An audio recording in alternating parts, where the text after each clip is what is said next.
Good morning friends. आज हमने मध्यकालीन भारत जो कवर किया है उसके कुछ पिछले प्रीवियस ईयर्स के क्वेश्चंस के बारे में डिस्कशन करेंगे और उनको सॉल्व करने की कोशिश करेंगे। और उसके बाद मराठा साम्राज्य का हम लोग कवर करेंगे। उसकी वीडियो मैंने अपलोड कर दी है मराठा साम्राज्य की, आप लोग देख लीजिएगा। और मध्यकालीन भारत के मराठा साम्राज्य से पहले दिल्ली सल्तनत तक सारे क्वेश्चंस मैंने कवर किए हैं इसमें। तो आप लोग अगर वीडियो पसंद आए तो लाइक करिएगा, शेयर करिएगा और सब्सक्राइब करिएगा।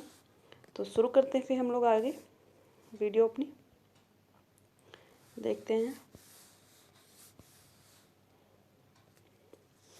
पहला क्वेश्चन है कि चित्रकला की मुगल काल की चित्रकला की भारतीय लघु चित्रकला की रीढ़ है। क्वेश्चन कुछ, मुगल चित्रकला भारतीय लघु चित्रकला की रीढ़ है। निम्नलिखित में से किस कला पर मुगल चित्रकला का प्रभाव नहीं पड़ा है? तो आप लोग बताइए।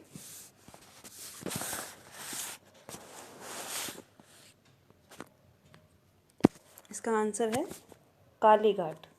ठीक है,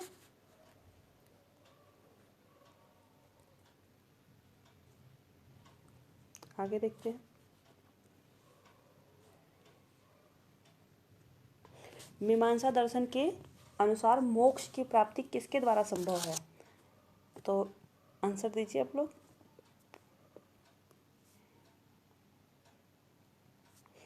आंसर है ज्ञान के द्वारा। ठीक है, फिर आगे देखते हैं नेक्स्ट क्वेश्चन।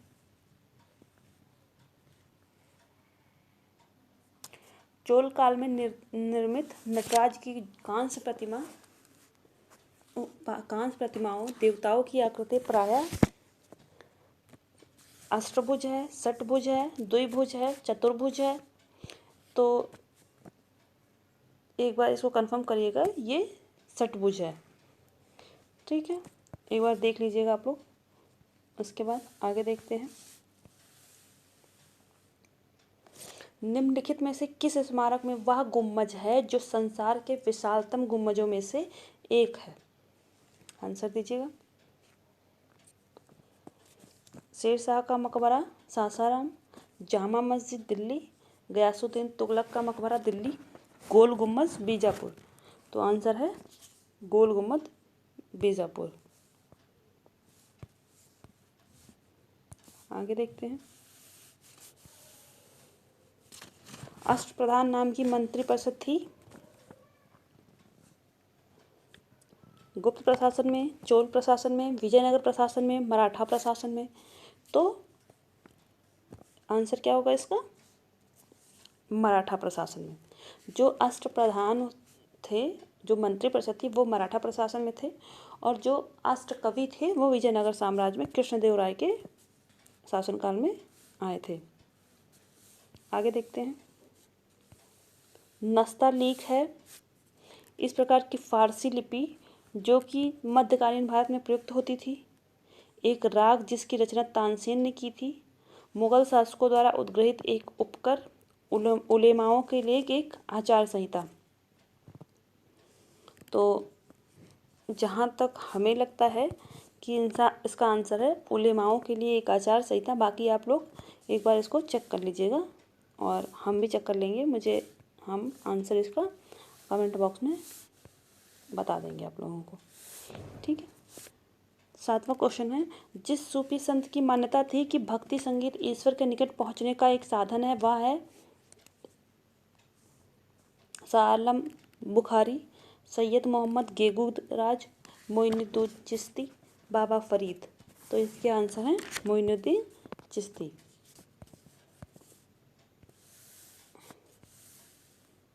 मुगल चित्रकला जिसके राज्यकाल में अपनी पराकाष्ठा पर पहुंची थी वो कौन था? जहांगीर, शाहजहां, हुमायूं, अकबर। ठीक है, तो इसका आंसर होगा जहांगीर। आगे देखते हैं। मध्यकालीन भारत में मनसबदारी प्रथा खास तौर पर इसलिए चालू की गई थी ताकि सेना में भर्ती की जा सके, साफ सुथरा प्रशासन लागू हो सके, राजस्व संग्रह में सुविधा हो, धार्मिक सामंजस्य सुनिश्चित हो। तो इसका आंसर होगा सेना में भर्ती की जा सके। ये वाला क्वेश्चन पेपर में आया था पीसीएस के, तो उसमें एनसीईआरटी में जो लिखा हुआ है वो साफ सुथरा प्रशासन लागू हो सके ये कहा गया है, लेकिन कमीशन ने इसको माना नहीं था। उन्होंने सेना में भर्ती की जा सके इस आंसर को माना था सही, तो इसलिए हम लोग वही देखेंगे। 10वां क्वेश्चन देखते हैं। कृष्ण जीवन परक प्रेम वाटिका काव्य की रचना किसने की थी? कृष्ण जीवन परक प्रेम वाटिका काव्य की रचना किसने की थी? तो रस खान। ये कृष्ण भक्ति शाखा के कवि थे, तो कृष्ण प्रेम वाटिका की रचना रस खान ने की थी। ठीक है। अपनी शक्ति को सुमेलित करने के बाद बलवन ने भव्य उपाधि धारण की थी। तो बलवन ने कौन सी उपाधि धारण की थी? इसमें होगा, इसका आंसर होगा जिले इलाही। बलवन ने जिले इलाही की उपाधि धारण की थी। ठीक है। फिर देखते हैं, अकबर के शासनकाल में पुनर्गठित केंद्रीय प्रशासन तंत्र के अंतर्गत सैनिक विभाग का प्रमुख था। कौन था? सैनिक विभाग का प्रमुख था मीर बख्शी। ठीक है। फिर देखते हैं आगे, महाभारत की विषय वस्तु पर विभिन्न भाषाओं के कृतिकारों और उनकी कृतियों के निम्नलिखित उपमों में से कौन सा एक सही सुमेलित है? तो इसमें से सारला दास बंगाली, काशीराम उड़िया, टिक्कर मराठी, पंपा कन्नड़। तो इसका आंसर हो जाएगा पंपा कन्नड़। ठीक। जिस मध्यकालीन भारतीय लेखक ने अमेरिका की खोज की का उल्लेख किया है वो है, अमेरिका की खोज का उल्लेख जिस मध्यकालीन भारत ने अपने उसमें किया है रचना में, उस मध्यकालीन भारतीय लेखक का नाम क्या है? तो अबुल फजल। आंसर हो जाएगा इसका अबुल फजल। ठीक।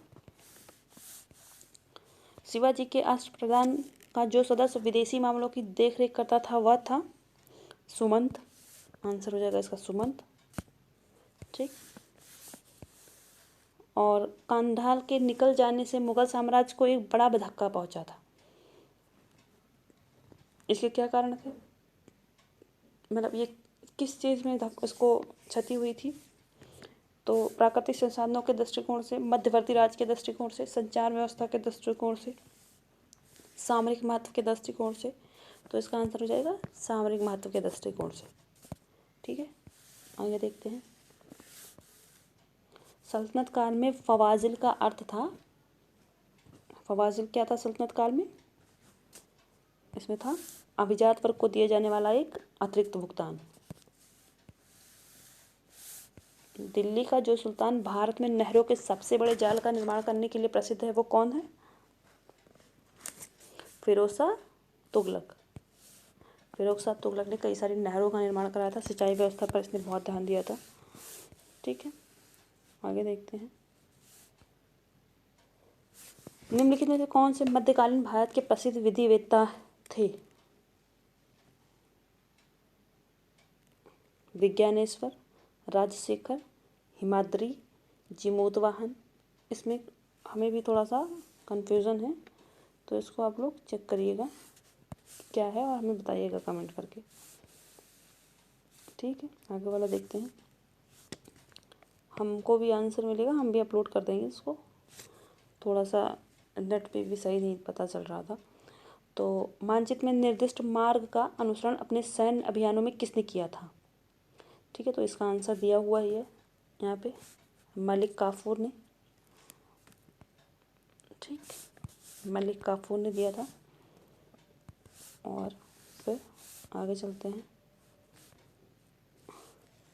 प्रारंभ में तुर्की प्रशासन सैनिक प्रधान था, कथन है, और कारण क्या है? अग्रणी सैनिक नायकों के बीच देश को एकता के रूप में खंड विभाजित कर दिया गया था।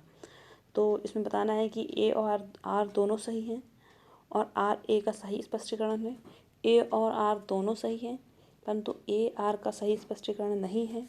ए सही है परंतु आर गलत है, ए गलत है परंतु आर सही है। तो इसमें आंसर हो जाएगा ए। इसका आंसर हो जाएगा ए। दोनों सही हैं और स्पष्टीकरण भी सही है।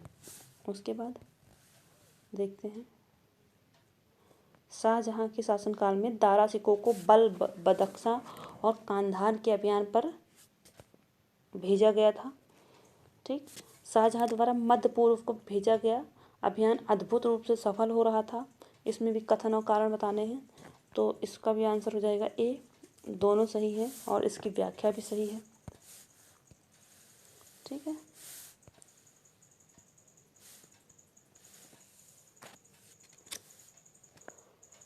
निम्नलिखित कथनों पर विचार कीजिए। आहती में घुड़सवार सिपाही थे, कौन थे? जिन्होंने अपनी सेवाएं एकाकी प्रदान की, जिन्होंने किसी सरदार के साथ अपने को संलग्न नहीं किया, सम्राट ही जिनका आसन कर्नल था, जिन्होंने अपने को मिर्जाओं के साथ संलग्न किया। इसमें से कौन सा सही होगा? तो इसमें आंसर हो जाएगा जिन्होंने अपनी सेवाएं एकाकी प्रदान की, जिन्होंने किसी सरदार के साथ अपने को संलग्न नहीं किया, और फिर तीसरा हो जाएगा सम्राट ही जिसका आसन कर्नल था। ठीक है, तो उसका आंसर हो जाएगा थर्ड, बी। 1, 2 और 3 तीनों सही हो जाएगा।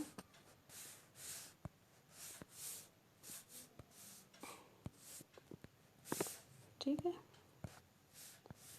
निम्नलिखित पर विचार करें। तुगलकाबाद किला, लोधी गार्डन, कुतुब मीनार, फतेहपुर सीकरी, सही कालानुक्रम में इसको बैठाना है। तो इसमें सबसे पहले किसने बनाया था? सबसे पहले कुतुब मीनार, कुतुबुद्दीन ऐबक, पता ही है आपको, गुलाम वंश। उसके बाद तुगलकाबाद, फिरोज शाह तुगलक आया।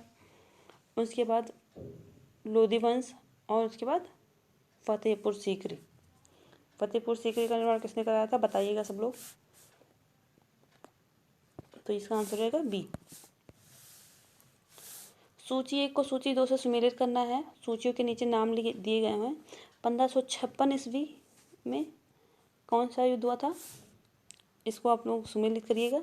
हम आपको आंसर बता देते हैं, आंसर यहाँ पे लिखा ही है, खैर बी। उसके बाद दिए गए मानचित्र में छाइत बाग एक कालावधि विशेष में अकबर के सामान्य साम्राज्य को दर्शाता है। ए स्वतंत्र देश का परिचायक और बी एक नगर की स्थिति है। निम्नलिखित में से कौन सा एक विकल्प पूरी तरह जानकारी देता है, सही जानकारी देता है? ठीक है, तो इसका आंसर क्या होगा, बताइएगा।